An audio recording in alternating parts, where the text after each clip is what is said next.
Bagaimana kita mempraktikkan pembelajaran berdiferensiasi dan penggunaan PSE dalam sebuah proses pembelajaran. Pembelajaran berdiferensiasi itu adalah pembelajaran yang memberikan ruang, keleluasaan, dan mampu mengakomodir kebutuhan peserta didik. Betapa pentingnya kita mempraktikkan proses pembelajaran berdiferensiasi. Di mana guru harus bisa udah mengenal peserta didik terlebih dahulu. Jadi apa yang dikasih guru kepada peserta didik ya memang sesuai kebutuhan yang dibutuhkan oleh peserta didik tersebut.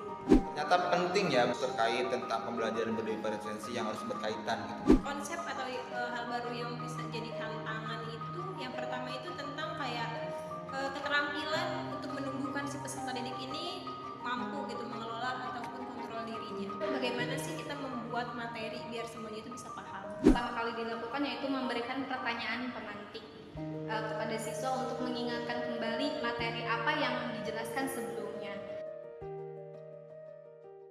Assalamualaikum warahmatullahi wabarakatuh. Waalaikumsalam warahmatullahi wabarakatuh. Alhamdulillahirrahmanirrahim, luar biasa pada rekan-rekan semua yang sudah hadir hari ini untuk mendiskusikan tentang pembelajaran berdiferensiasi. Di mana kita dari mana asalnya? SKH 02 Kota Serang. Grup SKH 02 Kota Serang. Oke, baik, rekan-rekan semua, tanpa berlama-lama lagi dan untuk penonton semua, langsung saja kita masuk kepada diskusi hari ini ya tentang pembelajaran berdiferensiasi. Nah, sebelum kita bahas lebih dalam tentang pembelajaran berdiferensiasi, kita pengen bedah dulu nih. Mungkin rekan-rekan sudah melihat dan juga memperhatikan hasil dari video yang rekan-rekan lihat di LMS ya. Nah, sebelum kita bahas lebih dalam, kita pengen bedah dulu bagaimana sih konsep pembelajaran berdiferensiasi yang sudah didapatkan dari hasil video yang dijelaskan oleh Pak Mustar di video LMS tersebut. Kita ke Pak Dani deh. Pak Dani gimana? Pak Dani konsepnya? Ini tentang pembelajaran berdiferensiasi ya. Betul. Jadi hal yang saya dapat itu ketika saya menonton video dari Pak Mustar ya, dia kan dari di SM, dia tuh di SMPN berapa? SMP 4. Ya, di situ. Nah, dia itu kan di videonya itu mempraktikkan sebuah bagaimana kita mempraktikkan pembelajaran berdiferensiasi dan penggunaan PSE dalam sebuah proses pembelajaran. Betul. Gitu ya.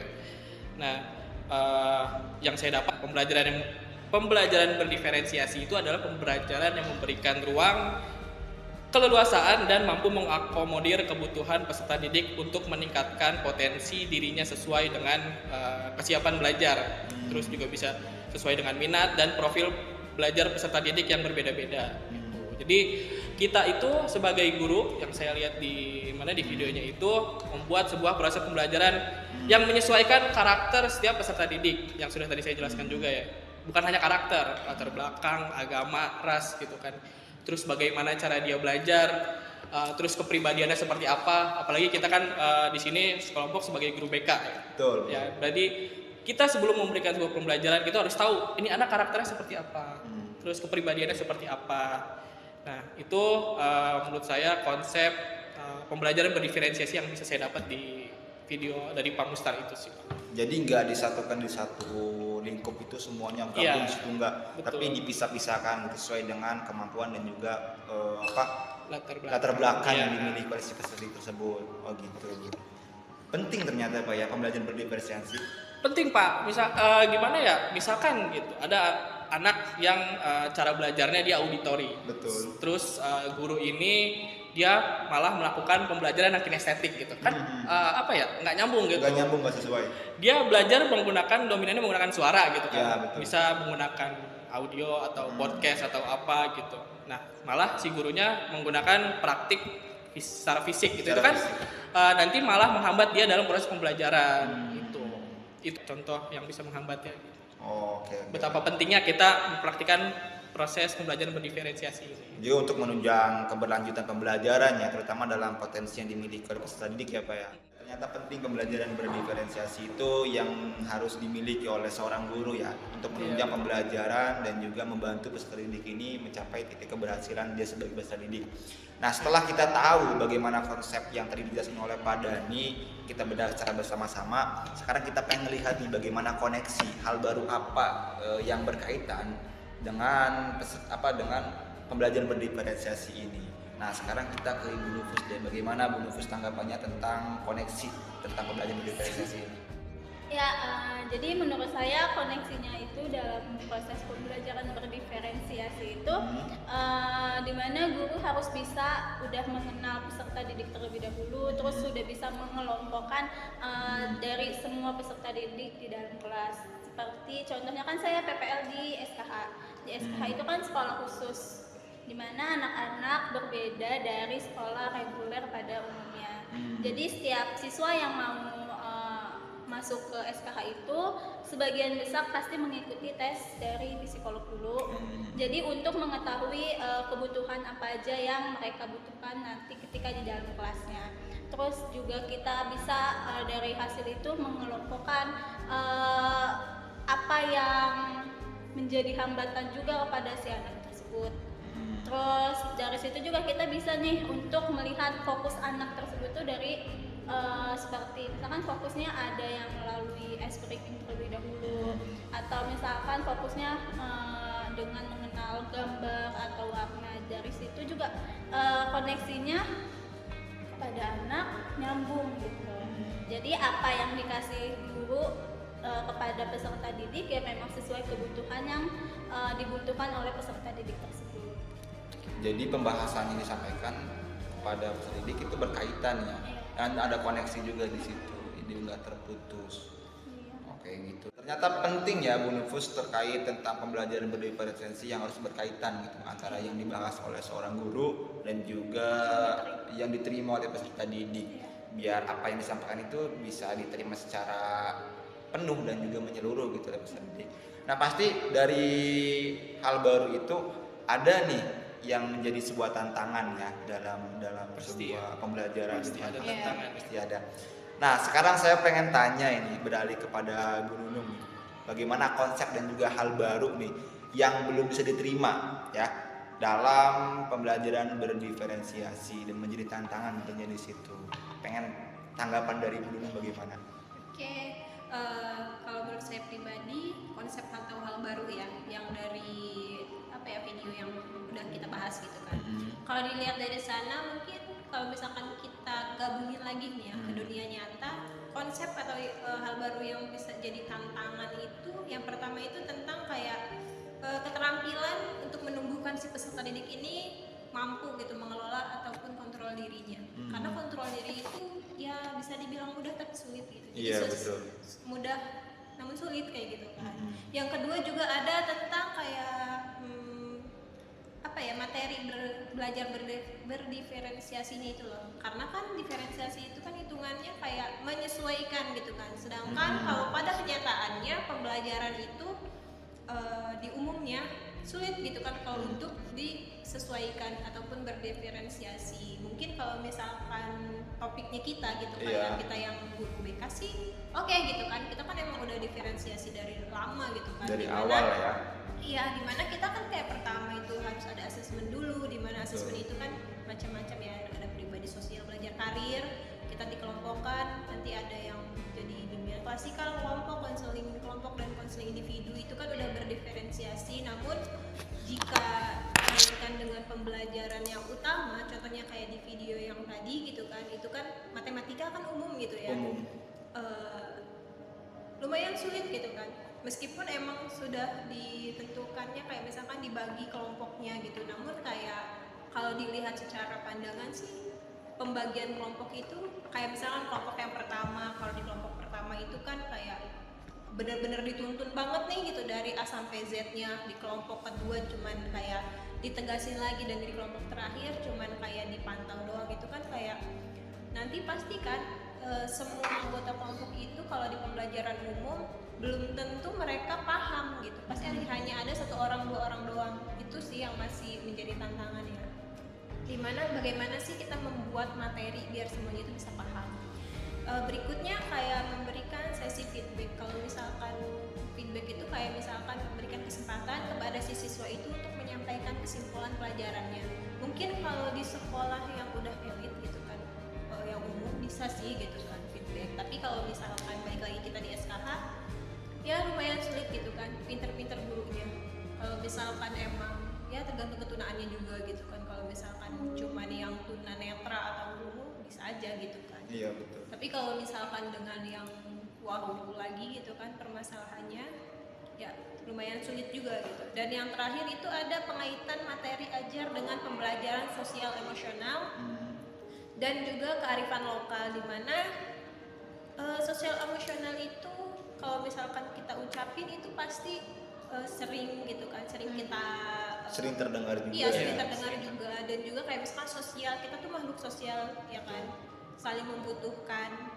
Dan emosional bisa dibilang susah juga gitu ya untuk mengontrol emosi. Iya. Itu kayak gitu. Kadang nggak disengaja juga kita tersulut emosi langsung Nah, marah-marah. Iya, itu nggak boleh Pak harusnya Pak. Iya, kan sering kan gitu. Dan juga kearifan lokal, di mana kayak misalkan materinya itu harus disesuaikan dengan kehidupan sehari-hari. Ya, Bisa betul. sih gitu, kayak di contoh video itu kan disamakannya itu matematika dengan kayak belanja, harganya berapa, ininya berapa, itu sih oke gitu. Tapi ya balik lagi gitu kan, sebenarnya pembelajaran berdiferensiasi ini balik lagi ke gurunya masing-masing, bisa apa enggak mereka untuk mengimplementasikannya itu. Mungkin itu challenge-nya ya. Challenge. Tantangannya. Tantangannya kayak gitu.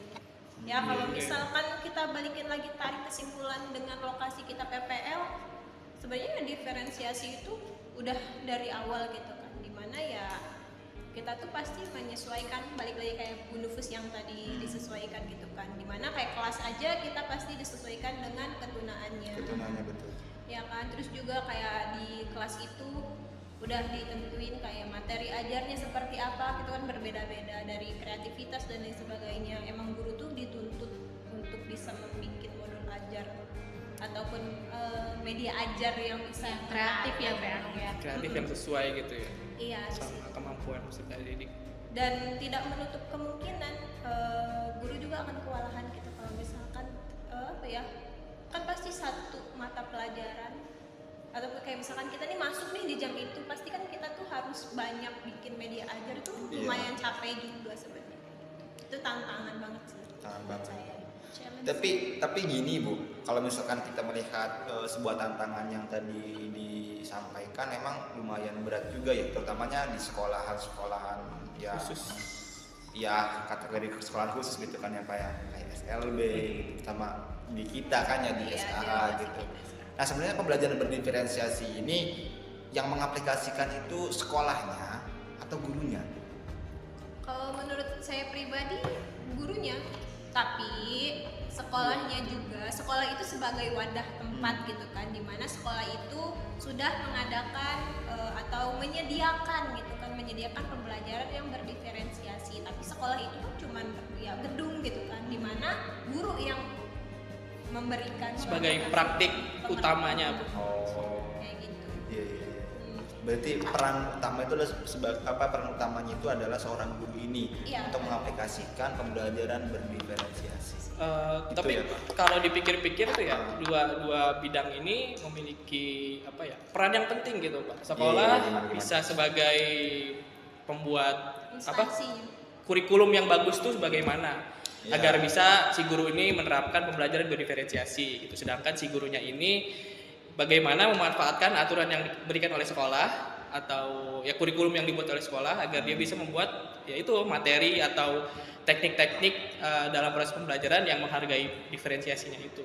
Jadi menurut saya dua bidang ini sekolah dan guru itu penting sih Pak dalam apa perwujudan pembelajaran berdiferensiasi ini. Oh berarti seperti kayak sekolah itu adalah dapurnya ya, Iya. dan guru ini sebagai koki dan Iya. juga yang punya resepnya gitu buat Sedangkan bikin siswa ini apa si apa tamunya. Nah betul. Penting ya ternyata ya. Penting Pak, penting. Seperti contoh kalau misalkan kita kan sekarang kurikulum merdeka nih, dari sebelum kurikulum merdeka kita balik lagi ke K13 di mana Betul. sekolah itu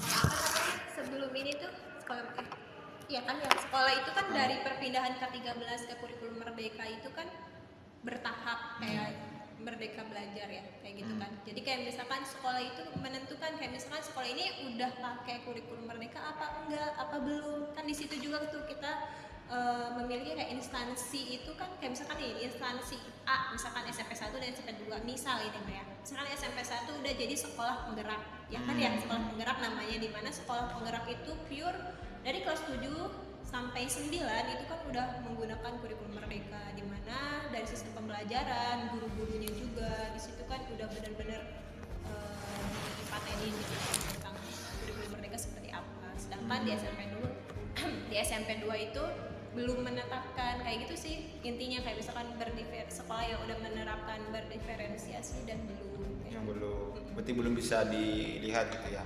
Iya. Contohnya maksudnya itu pertanyaan yang tadi Pak Rama, kayak misalkan guru sama Oh sekolah iya kayak gitu. Jadi sekolah tuh ya instansinya, penyedianya, dan guru itu yang mengelola. Nah, kalau misalkan melihat dari sebuah tantangan yang sudah ada seperti itu kan, dan sudah tahu bagaimana pembelajaran ini harus bisa berjalan gitu, dengan semuanya berkaitan dong, Iya, ya kan? Sekolah, guru, dan semua masyarakat di lingkungan sekolah terus berkaitan kan. Iya. Nah, pasti kan itu ada perubahan ketika pembelajaran berdiferensiasi itu diterapkan secara benar dan juga menyeluruh kepada semua peserta didik. Nah, seandainya kalau misalkan ketika kita sudah lulus nih dari PPG dan menjadi seorang guru profesional gitu kan, kita diberi kesempatan untuk menjadi seorang guru ya. Nah, perubahan apa yang kita lakukan nih untuk bisa menjadi seorang guru profesional yang bisa memberikan pembelajaran berdiferensiasi? Oke, boleh coba dari situ kita beralih ke Bu Risma. Coba Bu, bagaimana Ibu ketika sudah menjadi sosok guru profesional dan apa yang Ibu lakukan untuk memberikan perubahan dalam pembelajaran berdiferensiasi di sekolah? Jadi menurut saya perubahan yang harus pertama kali dilakukan yaitu memberikan pertanyaan pemantik kepada siswa untuk mengingatkan kembali materi apa yang dijelaskan sebelumnya. Nah, pertanyaan pemantik ini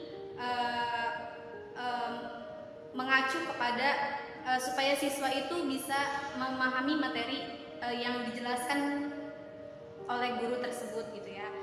Kan kalau misalkan dari video yang tadi oleh Pak Mustar ya. Jadi kita memberikan pertanyaan pemantik apa yang sekiranya siswa itu mengerti gitu. Nah, yang kedua itu ada bersiap diri untuk memanfaatkan teknologi sebagai sarana pendukung belajar, di mana teknologi itu kan sangat penting ya di zaman sekarang. Nah, jadi kita harus memanfaatkan teknologi untuk proses pembelajaran ke depannya seperti apa gitu. Jadi kalau misalkan kita menggunakan teknologi itu akan lebih mudah gitu ya.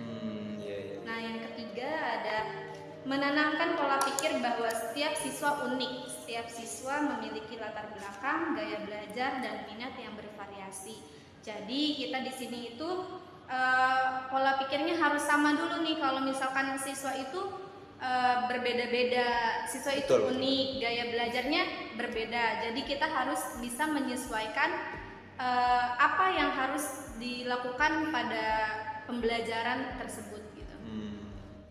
Nah, berarti perubahan itu benar-benar nyata ya, apalagi kita Betul. sebagai sosok guru profesional harus bisa memberikan perubahan yang nyata tentunya kepada peserta didik. Nah, sekarang coba nih kita sama-sama refleksikan hasil dari PPL yang telah kita laksanakan selama semester kemarin dan kita kaitkan nih dengan pembelajaran berdiferensiasi di sekolahan khusus Negeri 02 Kota Serang.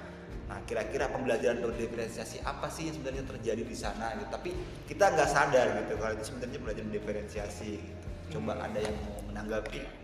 Saya boleh Pak ya? Boleh, Pak Dani. Oke, jadi sepengalaman saya kan di situ diberikan kelas tunanetra. Di situ ada tiga siswa. Iya. Dia tuh memang memiliki ketunaan di netra, yang ada yang low vision, ada yang full, ada juga yang ya kemampuannya nggak sama lah untuk penglihatannya gitu. Nah, dan di sana tuh ada 2 siswa yang memang diberikan sebuah materi itu menggunakan buku apa namanya Braille. braille gitu. Jadi berdasarkan apa yang timbul gitu di bukunya. Nah, ada satu lagi siswa yang dia itu memang masih bisa melihat, cuman kalau di jarak jauh itu sudah buram gitu. Nah, dia itu diberikan pembelajaran yang mungkin sedikit mirip sama anak-anak yang reguler gitu. Iya. Dia masih diberikan buku yang biasa, terus pengalaman saya juga pas itu tuh saya masuk di kelas ketika dia sedang belajar agama. Di sana 2 orang yang tadi pakai braille itu semua alat tulisnya, terus buku-bukunya dan materi yang diberikan pun menggunakan braille itu tadi. Sedangkan ada satu murid yang tadi masih bisa sedikit melihat itu diberikan Al-Quran yang biasa. Iya, iya. Jadi itu sebenarnya menurut saya pengaplikasian pembelajaran berdiferensiasi. Dimana kan si guru ini tahu gitu loh kemampuannya itu seperti apa. Si anak ini emang nggak bisa melihat gitu, makanya diberikan buku braille.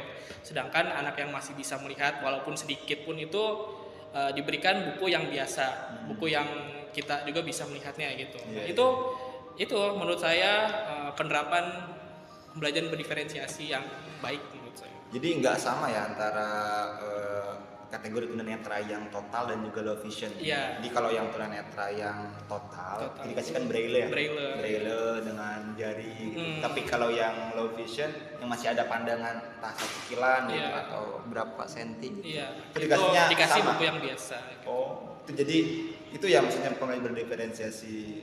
Jadi nggak semuanya dikasih yang braille. Mulai dari alat tulisnya Pak. Alat tulisnya tuh kayak semacam penggaris, cuman penggaris itu ada bolong-bolong gitu, jadi tek gitu. Oh, berarti salut sebenarnya sama. Iya, jujur saya juga salut ngeliat mereka Pak. Jujur. Dia tuh meraba, oh ini huruf A, oh ini huruf B. Jadi kayak fasih banget gitu. Iya. Kita aja kan meraba 1 titik, 2 titik, ini apa gitu. Iya. Iya kan ya? Iya kan? Iya. Itu baru huruf abjad, belum yang Al-Qur'an. Huruf alif, ba, ta, sa itu gimana gitu. Kita belum tentu bisa. Itu menurut saya wow banget gitu. Dan ini pada di itu abjad juga kayak kemarin kita pernah bareng tuh ya. Iya. Huruf yang kapital sama yang biasa itu juga beda. Nah, oh ada bedanya juga. Iya, ada bedanya juga itu. Jadi banyak banget Pak bedanya Pak. Makanya kan ada abjad. Abjad itu ada yang gede, ada yang kecil, kapital gitu kan. Terus ada huruf hijaiyah. Belum yang angkanya, belum harokatnya juga gitu kan. Itu semuanya beda dan mereka tuh hafal. Tapi yang ini Pak, yang low vision itu dikasih pembelajaran tentang braille juga nggak? Pengalaman saya, dia pun bisa, cuman tidak semahir yang full blind gitu loh. Karena kan mau nggak mau melihat itu lebih mudah menurut dia daripada dia harus merem terus merasakan. Tapi karena masih bisa melihat. Iya, karena walaupun masih bisa sedikit. melihat. Iya. ini enggak sih, maksudnya yang maksudnya yang ulang ya. Tapi ini enggak sih, Iya. maksudnya yang low vision juga perlu kayaknya pembelajaran tentang braille juga. Karena kan kita nggak tahu kan tunanetra itu dia butuh waktu berapa lama gitu buat dia masih bertahan dengan low visionnya Sudah gitu. belajar juga kan ya? Sudah. Jadi saya melihat gurunya ini membuat sebuah ekosistem belajar gitu ya sebutannya. Jadi 3 orang ini saling bekerja sama, saling memberitahu, saling jadi erat banget lah hubungannya. Jadi si yang full blind itu mengajarkan yang parsial juga mengajarkan yang ini gitu. Jadi kayak mereka tuh secara tidak langsung tuh belajar juga. Jadi menurut saya ya gurunya ini hebat lah, bisa saling membantu ya, bisa membuat si peserta didik ini pembelajaran ini fokus pada peserta didiknya. Iya. Boleh nanya nggak sih pada? Kenapa tuh? Kalau yang braille itu sama aja kayak kita menghafal nggak sih? Menghafal kayak sandi, bukan sandi apa ya? Iya. Titik-titiknya itu jadi kayak abjad tuh kita hafalin dulu. Kalau A misalkan titiknya ada berapa itu. Iya. Jadi sistemnya kayak menghafal dulu gitu ya. Iya. Iya. 2 koma gitu kan. Iya. Pas. Siapa yang punya? Oke. Iya. Oke, kembali ke laptop. Iya, saya menanggapi dulu Bu Nunung ini ya. Jadi Bu Nufus. Ya, saya menanggapi dulu Bu Nufus. Ya memang pasti ya, itu kan kita diberikan pengetahuan A itu seperti apa, B seperti apa, berarti emang harus menghafal.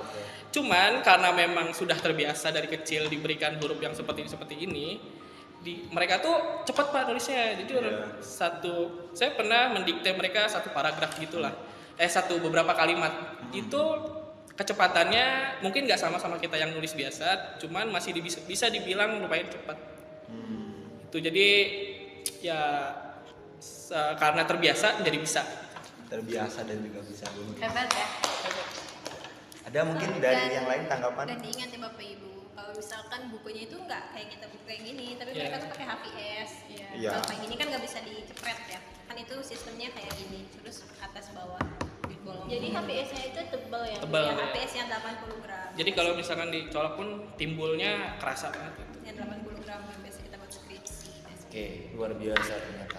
Terus di bagian keturunan yang lain ada yang mungkin merasakan pembelajaran berdiferensiasi. Aku deh. Gimana? Aku pernah di Grahita, mungkin sering banget gitu kan di Grahita yang SD kelas 5 tapi ya. Dimana di sana tuh kalau di SMA kan emang dikit ya orang di kelasnya itu. Makanya Nggak banyak kayak berdiferensiasi itu gampang sekolah gitu. normal. Ya bisa dibilang gampang atau mudah gitu diterapkinnya. Dimana kayak misalkan ya karena dari 5 itu contohnya kayak misalkan yang satu ada Down syndrome-nya gitu kan. Dimana Down syndrome tuh yang sama semua. iya yang mukanya sama semua yang kembar. Seribu muka banyak dong. Iya. Di sini ada, di situ ada. Kembar sedunia nggak sih? Saya juga Iya. pernah collab sama Pak Dani kan, dimana kayak sebenarnya kalau misalkan nanggepin kalau 5-5-nya masuk nih, saya sendiri di sana kayak kewalahan juga gitu kan, makanya kadang kalau masuk ke sana saya suka ngajak Pak Dani atau siapa gitu, dan kadang saya nanya juga ke dia mau belajar sama ibu apa sama Pak Dani, misalkan karena dia cewek dan Down syndrome, dia lebih suka sama Pak Dani belajarnya kayak gitu. Kok bisa? Ya daya tarik ya. Pak Oh, Dani. daya. Biasa lah. Tapi Aura. cuma sekali doang itu dia mau, terus nggak mau lagi, Pak Dani parah. Gimana ya Pak? Kita kan sebagai guru harus memberikan batasan gitu ya. Betul. Iya. Apalagi ini yang Down syndrome yang memang secara pemikirannya itu apa ya bisa dibilang random dan Iya. nggak tahu batasan juga. Kalau kitanya sendiri nggak ngasih batasan ya merekanya bakal berlebihan kita Benar. gitu kan ya. Sepakat sih, maksudnya walaupun gitu pembelajaran berdiferensiasi itu membentuk peserta didik ini kebebasan, gitu kan, kebebasan, tapi harus ada batasan juga. Iya, gitu. bukan berarti bebas. Betul, bukan berarti bebas. Kalau misalkan terus-terusan kayak contoh ya tadi kan, Down syndrome cewek kepadanya terus kepadanya takutnya gitu terjadi hal-hal yang tidak diinginkan gitu. Apalagi kan kalau mereka sudah punya perasaan sama cowok kan pasti tahu sendiri kan gimana beda tuh mungkin Bu.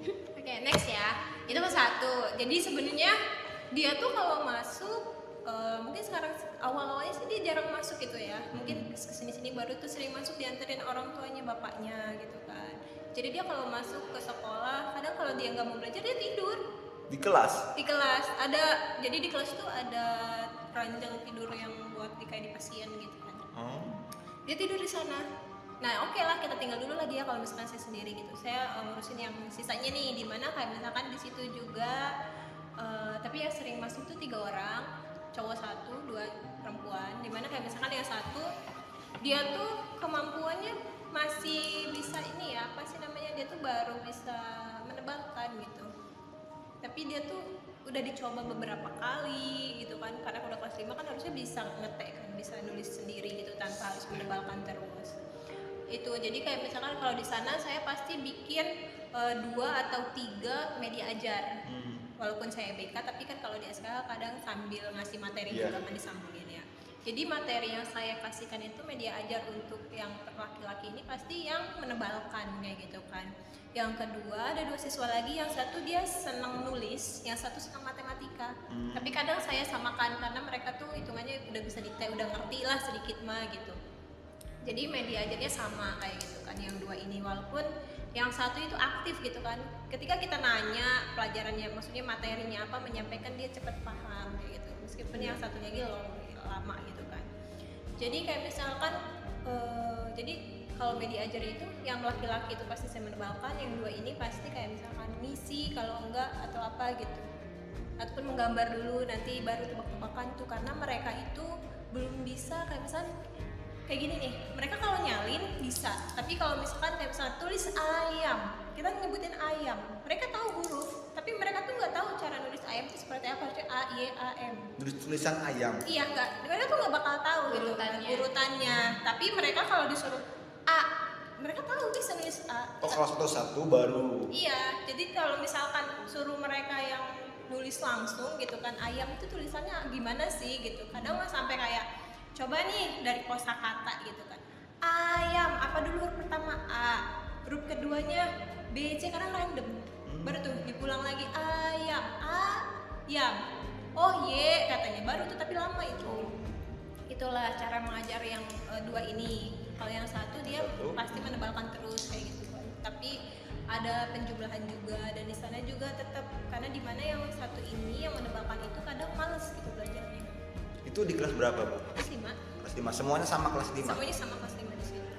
Nah, kalau misalkan yang Down syndrome ini kalau dia mau belajar, biasanya saya kasih ini yang menghubungkan gambar kayak tari gitu kan. Kalau enggak saya jelasin dulu ini gambar apa. Tapi dia tahu gitu kan, tapi dia tuh belum bisa nulis. Kayak gitu. Iya, iya. Jadi media ajarnya emang dari media ajar juga kan menyesuaikan. Ya, Itu dari Grahita. Grahita. Luar biasa ya. Berarti di situ perlu ekstra gitu Iya. buat gurunya masuk ke situ. Apalagi kan tunagrahita gitu. Sangat. Apalagi kan beda-beda ya. Ada berapa siswa tadi? Ada 5 aslinya. Ada 5 gitu kan, dengan beda-beda pemahaman dan juga kategorinya. Tunagrahita juga. Salut sih buat guru yang ada di sekolah-sekolah. Kita harus apresiasi, ya. Apresiasi penuh harus. Jujur saya juga ngerasa beruntung Pak dapat kelas yang bukan ketunaan yang mental gitu loh. Iya. Dari ketunaan fisik gitu kan. Fisik itu kan secara pikiran masih oke lah. Tapi kalau misalkan dia emang kurang di fisiknya aja. Jadi beruntung lah. Beruntung. Saya juga pengalaman sih Pak di, Oh, iya. di sekolah khusus kayak gitu, masuk kepada anak-anak yang tunarungu. Ya. Tunarungu kan kalau misalkan tunarungu dari lahir kan otomatis juga tunawicara kan. Hmm. Tapi kalau misalkan tunarungunya itu ketika dewasa, bukan tunarungu, maksudnya tunawicara dari dewasa, dia masih bisa mendengar tapi nggak bisa ucap doang gitu. Luar biasa sih ngajarin mereka gitu. Percuma kita juga nggak bakal kedengeran. Tapi lihat gerak-gerik kita dia tahu. Ya, tantangan dan juga tantangan. Ada mungkin pengalaman. oralnya pasti ya. Kalau misalkan di tunarungu tuh kita harus belajar oralnya kan. Jadi ucapannya harus sesuai sama yang siswa kita Kayak Apa bahasa namanya? ibu ininya gerakannya ya. Gerakan Iya, bibirnya misalkan, gitu ya. maksudnya yang dimengerti sama siswanya gitu gimana. Iya, jadi kan ada yang namanya SIBI dan juga BISINDO, ada sistem isyarat bahasa Iya, Indonesia, ada bahasa isyarat Indonesia gitu. Kalau itu kan gimana dia gitu, kayak misalkan makan gitu, secara SIBI mungkin gini, tapi mungkin dia beda lagi gitu kan, mungkin gini. Terus apa ya, mulut kita juga harus jelas juga Iya, gitu. itu oralnya. Makan. Jadi jangan Gerak bibirnya gitu ya. jangan gini, mukun. Nggak akan tahu. Canda sama anak yang kayak gitu kan kasihan ya.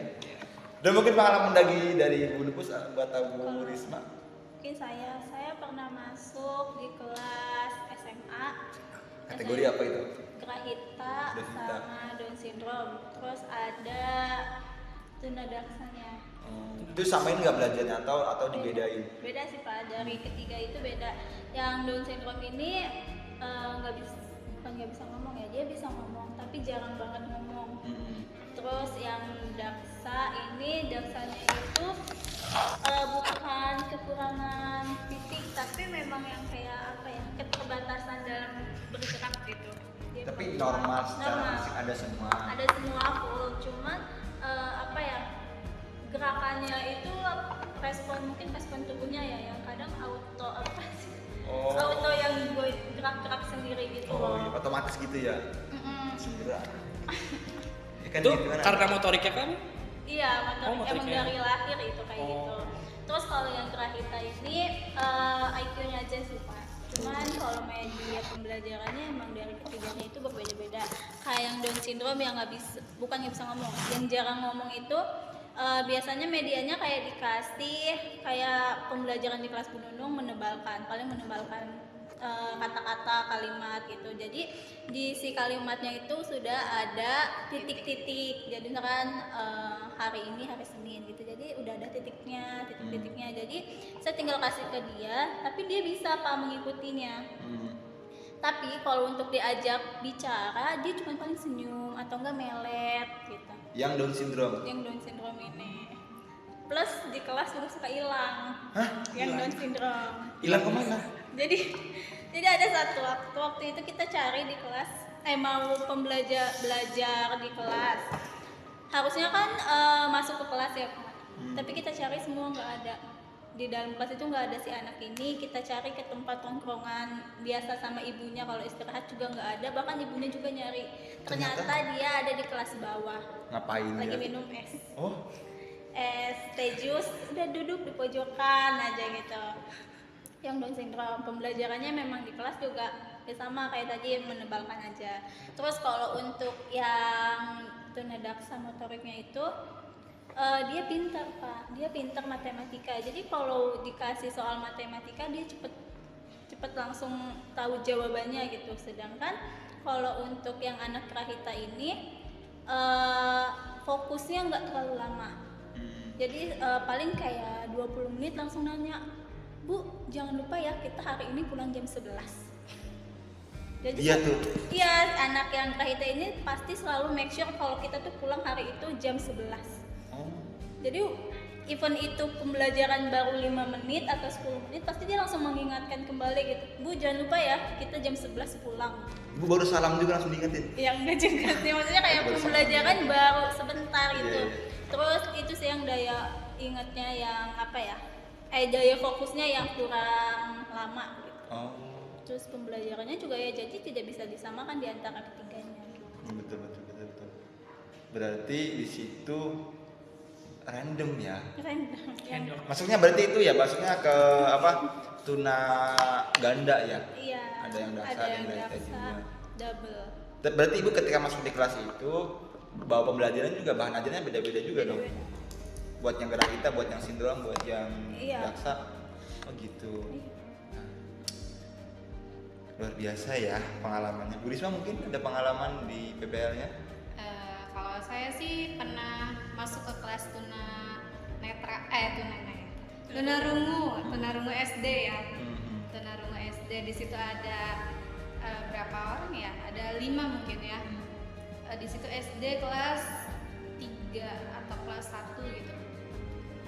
Di situ tuh seperti biasa dia anaknya tuh pinter-pinter karena kan kalau tunarungu tuh cuma pendengarannya saja ya. Kalau misalkan di motoriknya, di IQ-nya itu lumayan normal ya. Kalau misalkan ditanya juga cepat menanggapinya, penyayang juga gitu ya. Kalau misalkan kita masuk nih ke kelasnya langsung disamperin, langsung dipeluk gitu, kayak apa sih, memberikan kehangatan gitu di kelasnya gitu. Kayak seneng gitu ya. Iya. Iya. Jadi dia tuh seneng kalau misalkan ada kita masuk gitu, ada yang bercerita. Kalau misalkan di dalam pembelajarannya itu mereka mengerti gitu. Kita ngomong apa mengerti gitu. Cuman ya harus kitanya yang telaten gitu, kitanya yang harus pelan-pelan gitu ngobrol sama mereka tuh. Gak bisa yang kencang-kencang. Oh, berarti harus dengan hati ya. Iya. Jadi kalau emosi di SK kayaknya nggak cocok ya. Iya betul ya. Ya nggak sih? Satu Kalau lagi kita kalau ngomong misalnya kencang juga ya nggak bakal kedengeran kan. Iya. Iya. Pasti. Kan di bagian di kelas Yang ya. tuna. satu lagi yang kita belum bahas. Apa itu? Autis. Iya. Di autis gimana? tuh? Pernah ibu pengalaman di autis? Ya kan? Kayak kita semua sebenarnya pernah. Iya, Oh, pernah. Semuanya pernah masuk kelas autis sih. Tapi di autis juga ada pembelajaran berdiferensi juga. Ada. Pastinya, apalagi autis itu kan kayak ya fokusnya cuma beberapa menit doang gitu Iya. kan. Seperti kayak misalkan contoh saya dan rekan kayak misalkan pernah tuh di SD autis SD kelas 1. Ceritanya kayak misalkan kita bertiga nih masuk gitu kan ke sana, pokoknya di autis itu kalau siswanya masuk semua kayak di SD 5 kan. Gurunya 2, Cukup lelah ya. kita yang PPL-nya 3, kayak misalkan lagi ngebantu kan awal-awal semester tuh kan. Oke lah kita mail satu-satu tuh, kita mail satu-satu aja lumayan gitu, ada yang jukir balik, ada yang harus kita angkat-angkat tuh ke kursi gitu kan. Karena anak autis ini Pak ya, di sekolah tuh terkenal anak yang paling rawan untuk tantrum. Rawan. Rawan serius. Ya Kalau misalkan kita nggak paham ini anaknya karakter kayak gimana, gitu, terus kita salah langkah gitu misalkan, bisa aja dia mukul, ngegigit gitu. Wah, iya. Itu sering terjadi lah. Gitu. Tiba-tiba nendang. Tiba-tiba nendang, sering. Ditarik kerudungnya Iya, ya. ditarik. Sering banget kejadian gitu Pak di sekolah. Pernah nggak gurunya berantem sama anak? Enggak berantem sih enggak ya. Enggak pernah. Kalau jadi korban Oh, korban. ada banyak. Gurunya jadi korban. Ada. Iya, korban tendang, korban gigit ada. Bahkan Bahkan ada yang pernah kesiram juga Pak. Oh, iya, bukan hanya kesiram Bu, tapi Iya. kakinya tuh ketiban sama meja ya. sampai Iya. berdarah. Itu- Jadi jadi dia itu tantrum pengen cepet pulang. Mungkin karena gurunya masih menangani siswa yang satunya lagi gitu. Jadi nunggu nih si anak satu ini untuk beres-beres barang-barang ke dalam tasnya. Anak yang ini tuh udah nggak sabar pengen pulang gitu, pengen cepet doa bersama. Jadi meja digoyang-goyangin, tiba-tiba dijatuhin, kena lah kelingking gurunya sampai kelingking gurunya itu Berdarah. dan bengkak. Jadi refleks kita juga emang harus cepet gitu loh kalau masuk kelas autis. Kalau kita refleksnya nggak cepet ya kita yang jadi korban gitu. Iya benar. Dan satu lagi harus kenal anaknya. Iya. Kayaknya kita perlu ada sesi khusus lagi deh ya, membahas tentang bagaimana penanganan siswa autis, bagaimana cara penanganan siswa tunadaksa gitu ya. Mungkin di next time di podcast kita akan bahas lagi tentang penanganan itu. Dan di podcast sekarang ini tentang belajar berdiferensiasi, dari pengalaman yang sudah Ibu Bapak sampaikan tadi ternyata luar biasa. Tapi ada nggak Bu, nih terakhir di sekolah itu memang dari awal sampai akhir itu memang sudah membuat pola pembelajaran berdiferensiasi. Artinya sudah dibuatkan nih polanya oleh sekolah gitu. Tinggal pihak sekolah ataupun guru-gurunya menjalankan. Contoh misalkan dari awal. Sekarang kan udah banyak ya sekolah-sekolah kan yang sudah menerapkan kayak senam Indonesia hebat kayak gitu. Nah di SKH ada nggak kayak gitu? Atau cuman mungkin dari gurunya aja yang menerapkan di kelasnya masing-masing? Kalau di SKH sendiri sih semua yang ditentukan oleh pemerintah khususnya di dinas pendidikan gitu. Bagian sekolah khusus Bagian ya. sebenarnya sih umum gitu ya, kayak misalkan yang senam itu kan di keseluruhan gitu Itu itu udah emang ditetapkan. program menteri kan itu ya. Program Menteri Pendidikan juga. Iya, sebenarnya kalau di SKH sendiri saya salutnya sih di SKH itu Langsung walaupun ya? siswanya Langsung diterapkan iya, gitu. walaupun siswanya ini tapi guru-gurunya luar biasa gitu, kayak misalkan Kayak ada arahan dari menteri harus apa gitu langsung. senam itu pokoknya dari Senin enggak ya, kita upacara gitu kan. Dari Selasa sampai Kamis senam, kita setiap pagi senam gitu kan di lapangan. Terus kayak misalkan setiap bulan kayak hari Selasa kalau nggak salah habis senam ada sarapan sehat gitu kan. Sarapan. Jadi itu program dikhususkan. Terus kayak misalkan ada Literasi P5, sains, ada literasi P5. sains juga kan ada. Jadi benar-benar diinikan. Terus selain buat siswanya kan di Guru-gurunya sana juga ya. Ada kombel Ada gitu. kombelnya. Itu kan untuk meningkatkan kompetensi dari siswa. kan evaluasi dan peningkatan komunitas. Betul. Selain peserta didik, guru ada juga loh buat orang tuanya. Iya. Kan dimana di SKH itu orang tuanya nungguin ya diantar gitu kan, karena takut hilang anaknya. Jadi kayak setiap kadang sebulan sekali, tapi sekarang programnya karena ada kita lagi 2 minggu sekali gitu. Jadi sebulan 2 kali kita ngadain workshop Parenting gitu ya. Parenting gitu Pak. parenting. Jadi nanti moderatornya itu kan dari guru kamu Dari kita guru. gitu, ataupun guru-guru yang di Narasumbernya? sana. Narasumbernya dari kita gitu. Oh dari mahasiswa PPG ya, dari Iya, Bapak Ibu juga yang ya. PPG. Materinya kadang kita ya awal-awal sih lebih ke umum ya, kayak misalkan tentang bahaya gadget, narkoba gitu. Terus Sekarang- sekarang kita udah spesifik nih, kayak misalkan Jadi cara fokus menangani Tantrum, anaknya tantrum kayak pola gimana, asuh. pola asuhnya kayak gimana. Oh, iya. Kayak gitu. Jadi udah spesifik di mana selain ya kita sebagai backgroundnya seorang guru BK ya, yang kita diterjunkan di SKH, kita juga di sana banyak banget belajar gitu. Banyak kan. belajar ya. Dimana yang pertama pasti diferensiasi itu pasti kita belajar, sangat-sangat belajar gitu kan di sana juga. Terus kayak misalkan tentang kekhususan dari peserta didik kita juga belajar kayak gitu. Terus kayak ya asesmen juga kita belajar, meskipun asesmennya mungkin berbeda ya dari kita biasa di sekolah yang umum gitu. Tapi oke, di sana luar biasa banget, banyak pengalaman yang bisa kita dapat gitu kan. Iya. Oke, Belum tentu luar kita biasa. di sekolah reguler dapat itu ya. Iya. Dapat pengalaman yang luar biasa banget. Iya menambahkan gitu ya Pak ya. Dari keBK-annya, kita kan semua mahasiswa BK nih di sini. Betul. Itu pelaksanaan BK-nya pun menyesuaikan karakter anak-anaknya. Iya. Kayak misalkan kita melaksanakan sebuah bimbingan kelompok atau konseling kelompok gitu. Itu kan ada bagian LKPD-nya lah ya.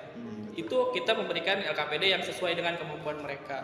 Jadi nggak mungkin LKPD yang sekolah reguler gitu kan, kita lihat wah ini Diterapkan di walaupun kita. temanya sama terus kita terapkan ke anaknya juga itu nggak bisa. Jadi kita harus menyesuaikan dengan kemampuan si anaknya ini. Kayak misalkan LKPD untuk anak tuna netra, itu ya pengalaman saya gitu. Saya membuat instrumen LKPD yang itu sama kayak yang reguler, cuman praktek di Lapangan. layanannya. Layanan. Saya mendikte mereka, saya minta mereka untuk menulis tentang tentang materi LKPD-nya ini gitu. Ntar mereka ngisi sendiri, ntar mereka menyebutkan, saya bantu mencatat gitu. Itu jadi proses implementasi pembelajaran berdiferensiasinya di keBK-annya gitu, Oh. di SKH. Itu penting ternyata ya, kita juga sebagai seorang guru tentunya harus bisa menerapkan pembelajaran berdiferensiasi, apalagi basic kita sebagai guru BK yang nanti sebagai guru profesional harus bisa melihat karakter peserta didik dan tahu bagaimana penanganan pada peserta didik gitu. Terakhir mungkin yang disampaikan yang perlu saya dengar juga, bagaimana sih Bapak Ibu nih ketika udah menjadi guru profesional, perubahan apa yang akan Bapak Ibu lakukan? Oke, saya Pak Dhani, mungkin boleh. mewakili teman-teman sekalian kan. Oke. Perubahan apa yang akan kita terapkan gitu ya ketika nanti kita menjadi guru, entah itu di sekolah reguler atau sekolah khusus gitu. Nah, berdasarkan pengalaman ini kita tahu setiap siswa itu berbeda-beda. Betul. Entah dari kemampuannya, latar belakangnya, terus bisa juga dari kemampuan, latar belakang, terus agama, budaya gitu kan. Budaya suku juga. Nah, kita jadi sadar bahwa semakin kita paham peserta didik, backgroundnya seperti apa, semakin kita itu bisa membuat sebuah pembelajaran yang bisa mengajak seluruh peserta didik itu ikut aktif gitu, Pak. Jadi kan itu sih sebenarnya hal yang bisa kita bawa dari SKH gitu tentang pembelajaran berdiferensiasi ini. Dan kalau misalkan dari bagian sosial emosi ya tadi kan, ya balik lagi di SKH itu kita tuh nggak bisa bawa emosi yang bludak-bludak itu ke anak-anaknya gitu ya. Kalaupun kita bawa, malah kita yang ditinggal sama mereka. Istilahnya adalah ya udah si anak-anak kan emang begitu. Kita emosi segede apapun anak-anak belum tentu juga. Kita marah, kita kesel gitu. Jadi di sekolah ini Anak-anak kita tuh nggak peduli. bukan nggak peduli, mungkin lebih ke nggak paham gitu, nggak ngerti gitu. Kita nih marah gitu misalkan, anak-anak oh ya udah mereka marah, kita lanjutin gitu, nakal biasa aja, Nggak ngaruh ya. nggak ngaruh. Makanya sosial emosi itu penting menurut saya. Nah itu hal yang bisa saya dapatkan sih sebenarnya dari proses ini. Oke, luar biasa ya. Udah. Oke, cukup ya. Mau nambahin? Sudah selesai? Sudah. Oke, ternyata penting bagi kita seorang guru memiliki keterampilan terutama dalam pembelajaran berdiferensiasi untuk menunjang keberhasilan pembelajaran Bapak Ibu. Sepakat ya? Sepakat. Dan hasil dari pengalaman dan juga refleksi PPL Bapak Ibu tadi itu banyak pelajaran yang tentunya kita ambil ya. Tentunya di sekolah khusus saja gitu masih bisa menerapkan pola pembelajaran berdiferensiasi, bagaimana dengan sekolah normal ataupun sekolah umum yang lainnya gitu. Mudah-mudahan saja kita sebagai seorang guru bisa mengaplikasikan ini, baik nanti kita diposisikan atau ditempatkan di sekolah umum atau sekolah khusus, kita bisa memberikan perubahan yang nyata dan juga memberikan konsep terbaik bagaimana seorang guru memberikan pembelajaran yang berdiferensiasi. Itu ya. Mudah-mudahan semua selalu dalam lindungan Allah Subhanahu wa taala, sukses dalam segala urusan dan dimudahkan dalam segala aktivitas kita. Oke, baik teman-teman semua, mungkin tadi diskusi kita tentang pembelajaran berdiferensiasi dan juga hasil refleksi kita selama pengalaman di PPL 1 di SKH 02 Kota Serang. Mudah-mudahan video ini bermanfaat untuk teman-teman semua dan bisa diaplikasikan bagi yang mudah-mudahan video ini bermanfaat untuk kita semua dan juga kita bisa mengaplikasikannya dan juga memberikan manfaat untuk masyarakat di sekitar kita. Salam guru hebat dan juga terima kasih. Assalamualaikum warahmatullahi wabarakatuh. Waalaikumsalam warahmatullahi wabarakatuh. Udah. Ayo tek.